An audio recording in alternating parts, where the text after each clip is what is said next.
In Miami tonight, a political earthquake shakes the city to its core as voters deliver a stunning result, breaking a three-decade pattern and placing a Democrat back into the mayor's office for the first time in more than 30 years. Former County Commissioner Eileen Higgins has surged to victory with a commanding 59% of the vote, defeating Miami City Manager Emilio Gonzalez, a candidate firmly backed by former President Donald Trump. The reaction across Miami carries a mix of disbelief, relief, and raw political tension, as Higgins steps onto a stage of roaring supporters, declaring that this moment belongs to the people who stood by her through years of service, people who trusted her track record and refused to be swayed by national pressure.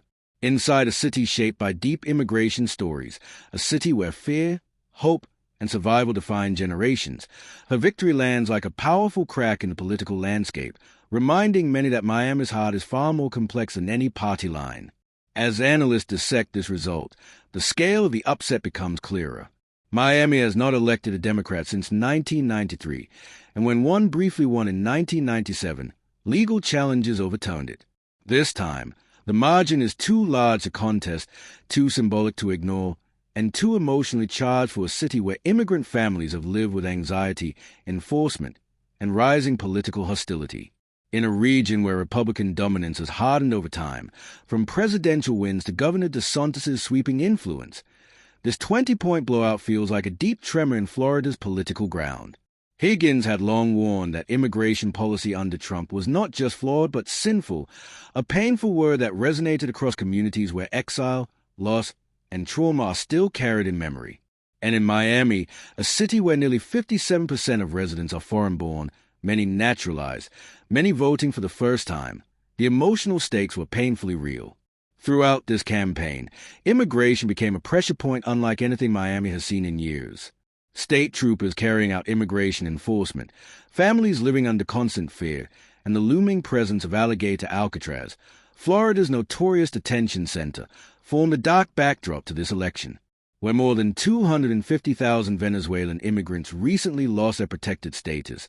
Fear rippled through neighborhoods already stretched thin.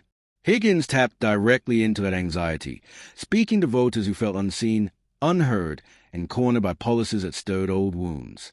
She paired that message with a relentless focus on affordability as Miami's cost of living spiraled into crisis. Apartments that once cost $1,500 now swallow more than $3,000 every month, suffocating longtime residents who can no longer afford the city they built. Higgins warned that Miami was becoming a playground for tech giants and finance elites while lifelong residents were pushed out of their own streets.